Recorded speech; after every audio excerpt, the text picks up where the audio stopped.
sur le plateau TV de l'usine extraordinaire avec monsieur David Targy. Bonjour David. Bonjour. Soyez le bienvenu. Vous travaillez pour le lab de BPI France et vous venez juste de publier une étude qui s'appelle, pour ce qui nous intéresse précisément, Avenir de l'industrie. Pourquoi avoir mené cette étude ? Alors, un petit mot sur BPI France, le lab. Le lab, c'est le laboratoire d'idées de BPI France. Et chaque année, on nous demande, enfin notre conseil d'orientation nous demande d'étudier des sujets. Et cette année, c'est dans le cadre de la French Fab, on nous a demandé de travailler sur l'avenir de l'industrie.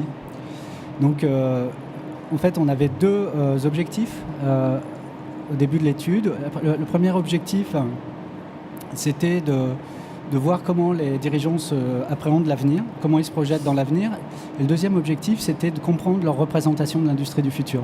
Alors, peut-être que vous allez pouvoir nous donner la réponse. Vous l'avez vous-même à la fin de cette étude ? Oui, alors déjà, il y a un élément qui est très positif, c'est que les dirigeants apparaissent assez optimistes quant à l'avenir de l'industrie. 70% sont confiants en l'avenir de l'industrie française, c'est un très bon signal, et 60% se projettent dans l'avenir avec un développement de leur activité.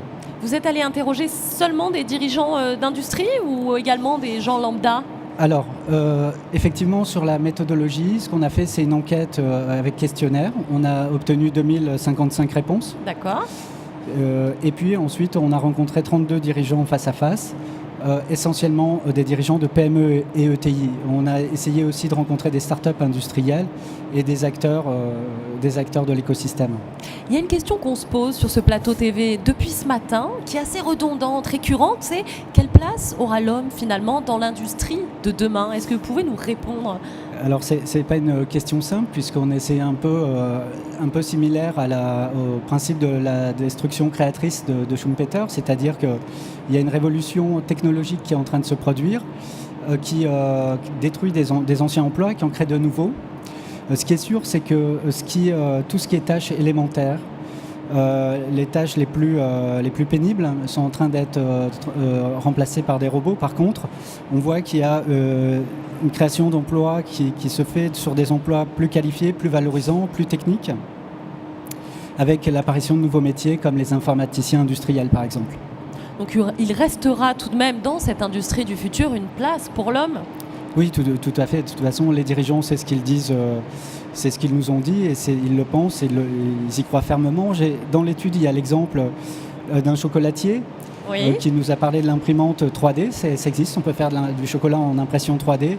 Par contre, technologiquement, c'est au point. Mais la main de l'homme est plus, nous a-t-il dit, elle est plus créative, plus adaptative, plus rapide.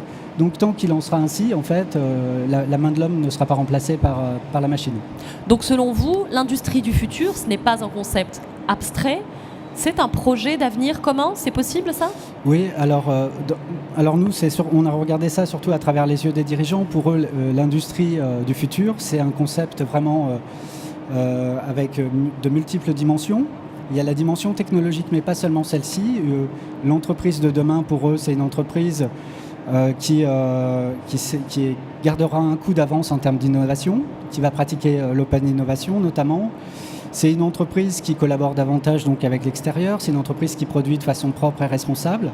Et c'est aussi des entreprises qui arrivent à mobiliser leurs salariés autour d'un projet.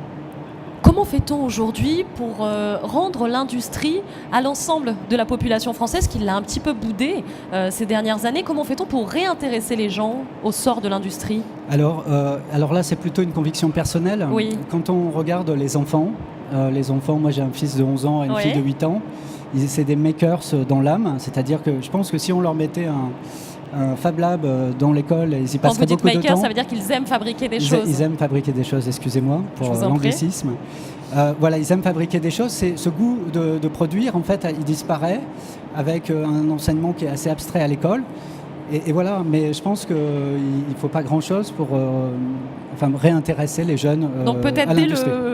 La petite enfance, réapprendre à fabriquer, à penser, à avoir des petites solutions comme ça, les Lego, finalement, c'était pas... Et leur expliquer qu'il y a un avenir dans ces métiers-là et ces filières. Merci beaucoup, en tout cas, David Targy, pour votre éclairage. Et très belle fin de journée. Au revoir. Merci.